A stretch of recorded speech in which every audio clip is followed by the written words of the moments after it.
Mes chers amis scoïstes, bien le bonjour et bienvenue dans ce tout premier avant-match de cette nouvelle saison de Ligue 1 Uber Eats. Et aujourd'hui, je suis en compagnie d'un invité strasbourgeois. Bonjour Sam, Eh ben, bonjour, merci beaucoup de me recevoir. comment tu vas? Ça va très bien. J'ai beaucoup hâte d'avoir enfin le premier match de la saison. C'est vrai que ça nous a manqué là. Je suis content. Tu m'étonnes, moi t'es pas le seul. Je pense que c'est un peu le sentiment qui règne auprès de tous les supporters de tous les clubs de Ligue 1 Uber Eats. Je vais te laisser te présenter mon cher Sam. Voilà, moi je m'appelle Sam, @samstras sur Twitter.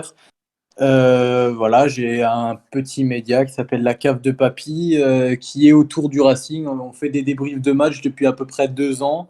Voilà, on est une petite équipe d'une dizaine de personnes et on essaie un peu de suivre l'actu.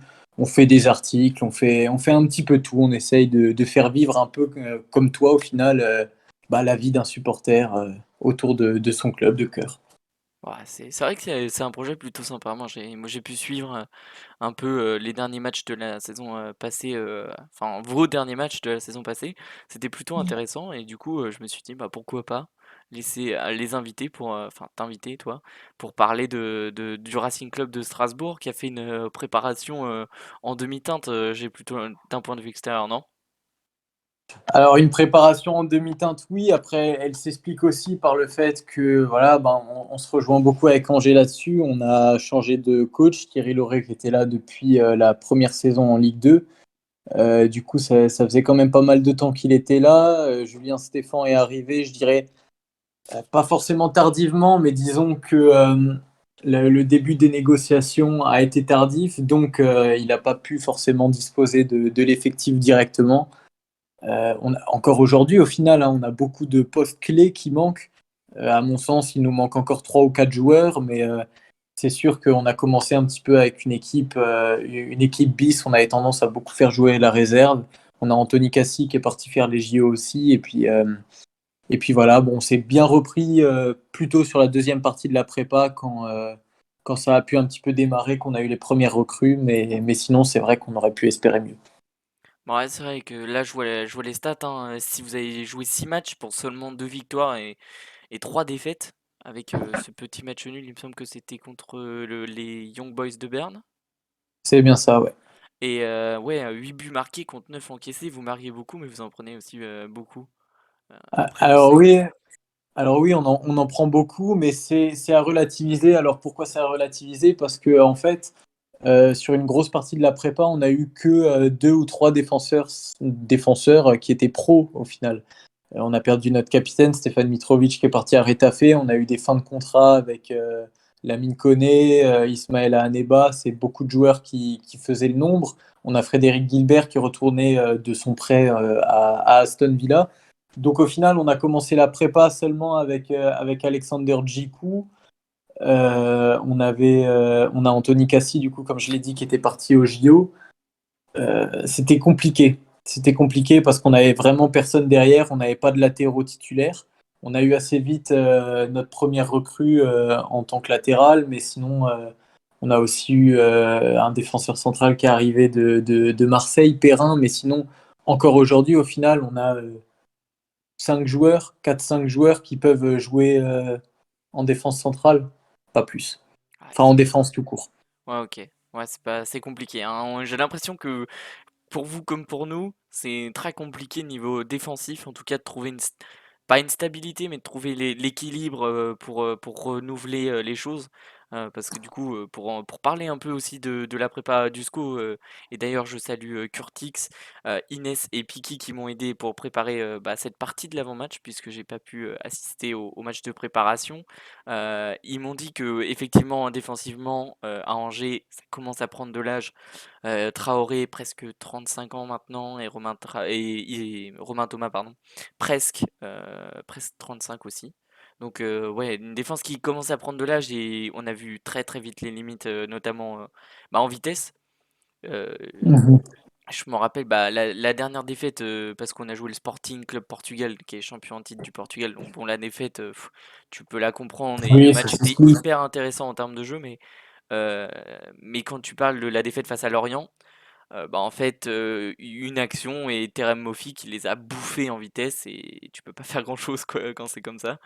Ouais, Mais j'ai bon espoir parce que quand tu regardes les stats, 8 buts marqués, 5 encaissés, bon, ça se fait. ça Bon, va. après, il faut Pour une aussi. défense vieillissante, ça Ouais, va quand même. ouais, mais après, il faut aussi dire qu'on a joué contre Châteauroux 3. Ah, ouais. euh, on a joué Châteauroux 3, le À Sporting de Châteauroux, Portugal. chez Châteauroux, qu'allait recruter Nolan Roux, ça en dit assez long sur les C'est vrai. qualités devant, quoi. Oh, C'est Nolan vrai. Roux, ouais, il est moins en vue. Euh, il décline un peu. Après, il a été très bon pendant un moment. Ah oui, il a une très très belle carrière sur ses débuts, hein, ça c'est clair et net. Mais en tout cas, c'est vrai que nous, bah, il y a eu, comme tu l'as dit, de chaque côté, il y a eu aussi le changement d'entraîneur. Et chez nous, Mhm. il y a eu un changement quand même assez brutal, comme pour vous. Après 10 ans de loyaux et bons services, bah, out Stéphane Moulin et in Gérald Baticle. Et un changement dans le jeu aussi. On est passé d'un football quand même plutôt défensif, même si on s'est de plus en plus porté vers l'attaque euh, avec les années, mais là on est passé dans un système de jeu qui était quand même très offensif et des recrues, bah, le jeune Asdin Ounahi passé par Strasbourg justement, qui a plutôt scotché pas mal de monde, hein. C'est lui la recrue qui s'est mis la plus en vue, en tout cas. Mais une préparation riche d'enseignements, je trouve. Enfin, c'est le sentiment qui est revenu, c'était une préparation riche d'enseignements. Mhm. Parce que Ouais. il faut mettre les choses en place quand un nouveau staff arrive et donc c'est plutôt Ouais, intéressant. ça prend du temps, hein, c'est ce qu'on vit aussi, c'est une philosophie complètement différente. Nous, c'est vrai que bon, on a un peu été habitué à tous les footballs avec Loré, mais sur la fin de son passage à Strasbourg, c'est vrai qu'il n'y avait plus trop d'idées, c'était assez défensif, ça donnait plus trop rien. Alors que voilà, Julien Stéphan, il est arrivé avec la volonté d'installer un foot beaucoup plus offensif, et j'espère qu'on le verra assez vite, mais c'est sûr que pour l'instant, quand il te manque quand même des joueurs cadres, et ben voilà, c'est assez compliqué pour la prépa en tout cas. Moi, c'est ça. Nous, la grosse interrogation, c'était, bah, comme tu l'as dit, vous aviez Cassie au Géo, nous, c'était Paul Bernardoni. Donc, évidemment que bon, au poste de gardien, ça a quand même pas mal changé. On a essayé Petkovic, après on a essayé Mandrea. Donc, Ouais. finalement, c'est Petkovic qui semblait tenir la corde pour le poste de numéro 2. Et donc, on va quand même commencer la saison avec Paul Bernardoni normalement. Mais il faudra voir comment lui il s'adapte au nouveau système de jeu et aux nouveaux entraînements parce que il change de méthode en termes d'entraînement gardien. Donc, il faudra voir ça. En tout cas, je pense que c'est quelque chose qui va pas mal jouer dans ses premières rencontres. Mais c'est vrai que Mhm. on a trouvé un football très offensif à Angers qu'on n'avait pas vu depuis très longtemps. Et donc c'était plutôt plaisant. On va pouvoir commencer tranquillement à parler de notre petite rencontre. Est-ce que dans ta tête tu as une idée du joueur à surveiller chez vous? Ah bah, ce serait difficile de répondre autre chose que Gamero, hein. Ça va être très très très bateau de dire ça, mais voilà, quand on a un superbe attaquant comme ça qui revient en Ligue 1, qu'il soit à Strasbourg, à Angers ou n'importe où, au final, ça reste une curiosité. Il a pu faire ses deuxièmes débuts, son second début là contre Fribourg, il a marqué. Bon, bien sûr, c'est encore trop tôt pour savoir ce qu'il donnera vraiment tout le long de la saison, mais voilà, c'est un joueur qui vient renforcer un secteur offensif qui est déjà très très fourni, hein. On a Ludovic Ajor qui l'an dernier a mis 16 buts. On a Habib Diallo qui a un petit peu déçu, certes, mais qui reste quand même à 9 buts et qui est arrivé avec, contre 10 millions d'euros, avec quand même un gros bagage à Metz. Voilà, en termes offensifs, c'est vrai on est assez bien fourni à Strasbourg, mais avoir le retour de Gamero, ça va au moins apporter quelque chose de nouveau en termes de jeu. Je pense que la vision de jeu là-dessus, ça va beaucoup changer. Et voilà, la curiosité ce sera de savoir un petit peu quel est son vrai niveau, en tout cas en Ligue 1, qu'est-ce qu'il peut vraiment faire. Ouais, c'est vrai que c'est l'annonce du côté de Strasbourg qui m'a vraiment surpris bah, avec l'arrivée de Julien Stéphan. C'était vraiment Ah hyper bah, intéressant de voir que Gamero revenait au Bercail, si je puis dire. C'est vrai que c'est intéressant. Et puis, vous avez quand même un secteur offensif qui est très fourni avec l'ancien d'Angesco, hein, Ludovic Ajorc, qui est passé quand il était plus jeune sur les bords de la Maine. Donc, c'est vrai que ah bah oui, c'est en vrai. fait, c'est ce Oui, qui oui. nous manque aussi à nous, un secteur offensif fourni avec des joueurs capables de mettre plus de 10 buts sur une saison. L'année dernière, Stéphane Bauken et Loïs Diony combinent pour 11 buts à eux deux. Et ça a quand même illustré un manque de réalisme cruel en attaque à Angers. Même Bah, si, c'est sûr que compter sur Diony, ça en dit long, hein, ça c'est et c'est pourtant, sûr. dis ça aux supporters de Belgrade. 2 matchs de but pour Loïs Diony. Ouais, Je mais pense qu'on peut, je pense que les supporters de Belgrade doivent être plutôt contents. Et je pense que ça arrange aussi pas mal de gens chez nous, parce que il est prêté avec option d'achat, pardon. Donc Mhm. potentiellement ils peuvent lever l'option d'achat, et c'est plutôt intéressant bah, pour nous, parce qu'il faut dégraisser comme les rumeurs le disent, enfin c'est pas des rumeurs, mais c'est les faits. Donc Ouais, mais c'est un peu tout le monde, hein. Nous aussi, on a des prêts avec option d'achat. Mais tu sais, je vais juste revenir sur ce que tu disais. C'est vrai que nous, on a été surpris deux fois. Bah déjà, comme tu l'as dit avec Julien Stéphan, enfin, il faut savoir que nous, pendant toute la deuxième partie de saison, on savait plus ou moins que Thierry Laurey allait partir, que ce soit de sources internes ou bien de ce que le monde en général disait. Mais en fait, le peu de personnes qui osaient citer le nom de Julien Stéphan, moi je me souviens pendant nos émissions, j'étais le premier à dire faut juste arrêter de rêver, c'est pas possible. Et pour ce qui est de Gamero, pendant nos années nationales CFA, c'était un petit peu le poisson d'avril chaque année, la rengaine. Gamero signe à Strasbourg, etc. Enfin, c'était vraiment ouais, c'était la blague pas drôle que tout le monde faisait. Et au final, voir que ça arrive vraiment, c'est quand même hyper surprenant. Et quand bien même ça sera pas concluant, on peut que s'en réjouir, tu vois. ouais, bah tu m'étonnes. Nous, chez nous, le joueur à surveiller cette saison, je pense que ça va être bah, un ancien aussi de la maison qui a fait son retour l'année dernière. Pour moi, le joueur à surveiller chez nous, ça va être Sofiane Bouffal cette saison. Qui va Mhm. du coup devoir pallier le départ d'Angelo Fulgini. Voilà, la destination n'est pas encore actée, mais on le sait là, et Mohamed Toubachtar l'a dit tout à l'heure, il y a quand même de plus en plus de signes qui montrent que les choses vont bouger rapidement à Angers. Donc il va falloir aussi faire oublier Fulgini qui sort d'une énorme saison avec 6 buts et 5 passes décisives, je crois. Et il a porté le jeu offensif du SCO. Donc il va falloir faire oublier euh, justement Angelo Fulgini et c'est un peu et aussi répondre aux attentes parce que en Angers on a placé beaucoup d'attentes dans Sofiane Bouffal et malheureusement bah, il a été rattrapé par les blessures. Donc cette saison je pense que c'est lui qu'il va falloir surveiller. Et ouais si Mhm. je peux mettre une pièce aussi sur Paul Bernardoni, qui a fait une saison en demi-teinte et qui là semble avoir retrouvé un coach des gardiens qui lui plaît, Olivier Tingry, qui l'a connu à ses débuts. Et du coup, c'est intéressant de voir si Paul Bernardoni peut retrouver un niveau aussi bon qu'il était à Nîmes. Donc c'est deux joueurs qu'il faut surveiller chez nous. Mhm. Eh Euh, bah d'accord, on transmettra. vous transmettrez à Julien Stéphan. Mais Voilà. je pense qu'ils le savent déjà, Ouais, pas besoin de trop le dire. ils sont un peu renseignés, je pense quand Ouais, même. ils se sont un peu dit, bon, Paul Bernardoni, ils l'ont acheté 7 millions et demi, c'est peut-être que le mec est fort. Ah oui, bah, j'avais pas le montant en Ah tête, tu oui, vois. si, 7 millions et demi, hors Bah, il y a de bonus. l'argent en Angers. Bah, c'était l'année dernière, on était passé Ouais, de 30 millions à presque 45, et ouais, on avait craqué un peu notre. Il fallait dépenser les sous de Jeffrey Adelaide. les Donc, sous qui ont été, les sous qui ont déjà été donnés à Piqueux, etc.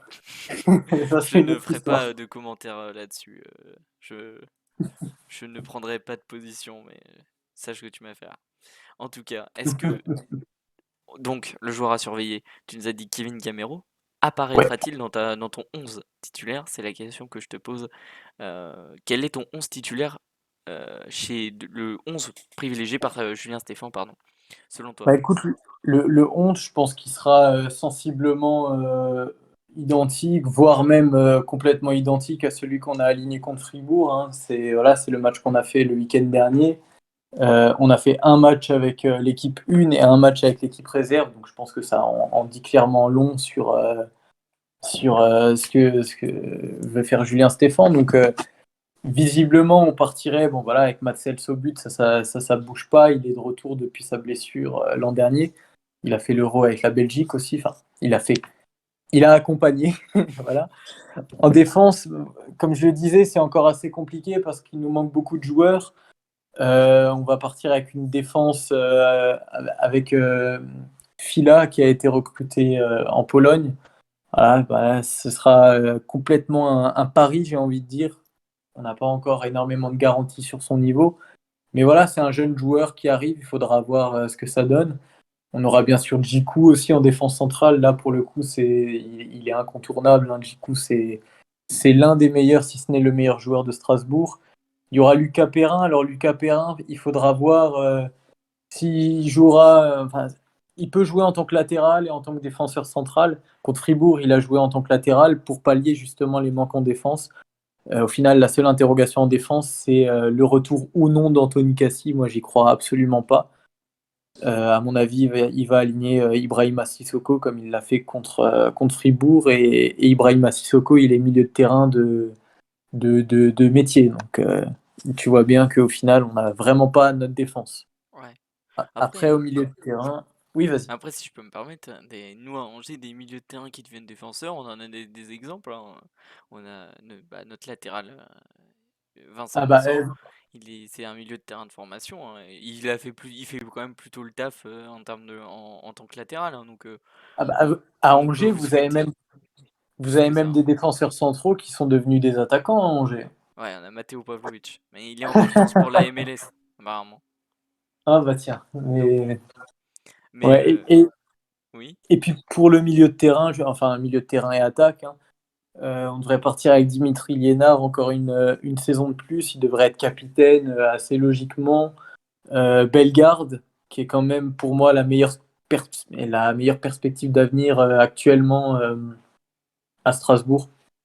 C'est sincèrement un super bon joueur, hein. Il y a rien à dire là-dessus.